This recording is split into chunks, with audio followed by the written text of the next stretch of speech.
Guys, कैसे हो आप सब। Welcome back to my channel. It's me Sukhi. I hope आप सब बहुत बढ़िया होंगे। And so here I am with another video that is Q&A, and it is my first Q&A video in the series.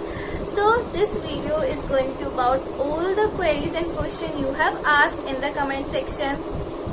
Without any further delay, let's get started. And before that, let me give you a very brief introduction of mine. Hi, I am Sumukhi and I am doing BAMS from Shri Dhanvantri Ayurvedic College, Chandigarh. And so the very first question is about the admission process in the college. Let me tell you that the admission process is by counseling. Obviously admission के through यहाँ पे counselling होती है। और जो ये college है ये श्री कृष्णा आयुष यूनिवर्सिटी कुरुक्षेत्र हरियाणा के अंडर आता है। तो आपको ये कॉलेज श्री कृष्णा आयुष यूनिवर्सिटी कुरुक्षेत्र हरियाणा के अंडर आता है।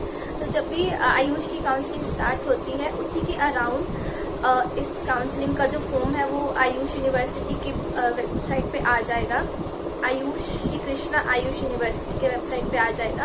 आपको वो फॉर्म फिल करना है और उसके अंदर आपको choice filling Shri Dhanvantari college रखनी है और अकॉर्डिंग टू योर स्कोर आपको ये कॉलेज अलॉट हो जाएगा।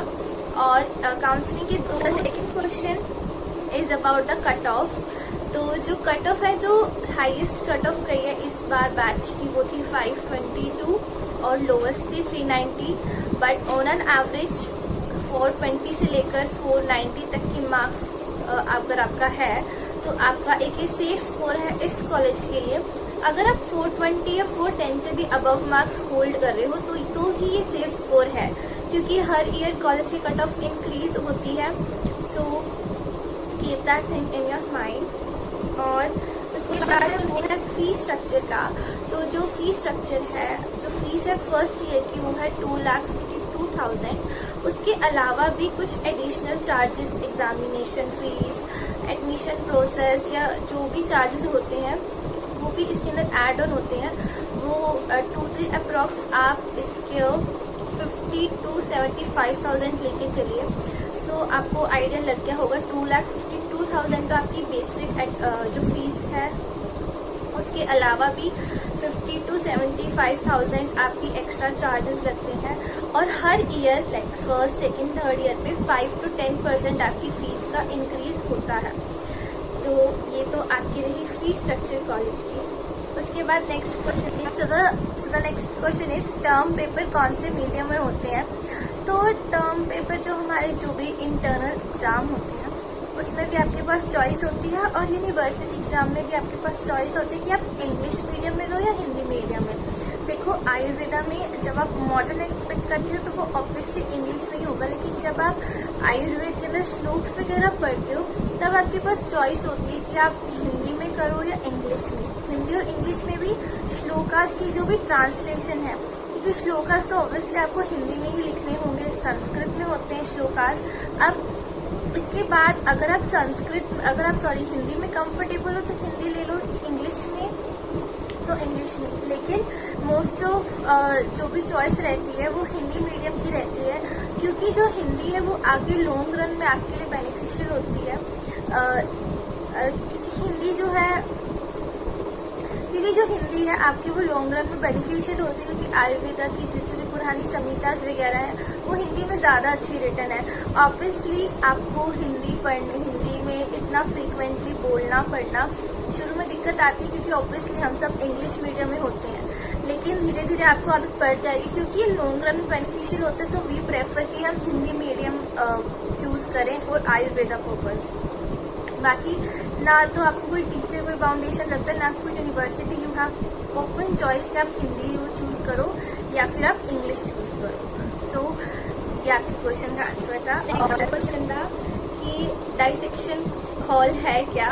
तो मैं आपको बता दूं, इस कॉलेज में सारे प्रैक्टिकल लैब, एनाटॉमी की, फिजियोलॉजी, द्रव्य गुण डिपार्टमेंट, संहिता डिपार्टमेंट, सभी डिपार्टमेंट है और सभी के अंदर प्रैक्टिकल जो भी हमारी प्रैक्टिकल क्लास होती है वो टाइम टू टाइम होती है।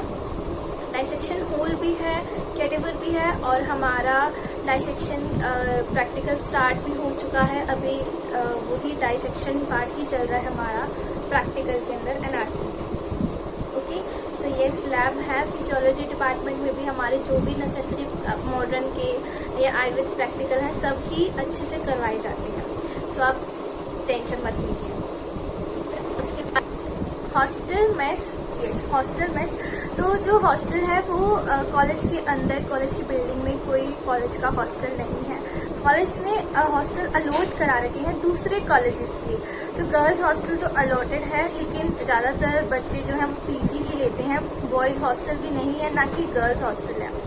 तो जो दूसरा हॉस्टल अलॉट करवा रखा है उसकी जो फीस है वो 97,000 आपको पड़ती है फुल ईयर की, जिसके अंदर फूड, इलेक्ट्रिसिटी और सब इंक्लूडेड होता है। ये सिर्फ गर्ल्स हॉस्टल की है, बॉयज़ हॉस्टल की फैसिलिटी नहीं है कॉलेज में। मेरा पर्सनल एक्सपीरियंस कैसा रहा उसकी मैं एक अलग वीडियो बनाऊंगी। उस पर मैं आपको अपनी जितने भी अच्छी बातें, जैसे भी मेरा रहा यहाँ पे एक्सपीरियंस, वो सब शेयर करूंगी। वो वीडियो जल्दी नेक्स्ट वीक तक अपलोड हो जाएगी। Okay, so I hope, okay so guys that's it for the video. I hope आपके जितने भी सवाल हैं उनका जवाब मिल गया होगा। इफ एनी लेफ्ट, आप कमेंट सेक्शन में नीचे आप मुझे बता दीजिए आपको और कौन कौन सी चीजें जो जाननी है। I will try to answer them. So yes that's it. So अब वीडियोज और फ्रीक्वेंटली आया करेंगी। So stay tuned to the channel. I hope you enjoyed the video. Thank you, bye bye, have a good day.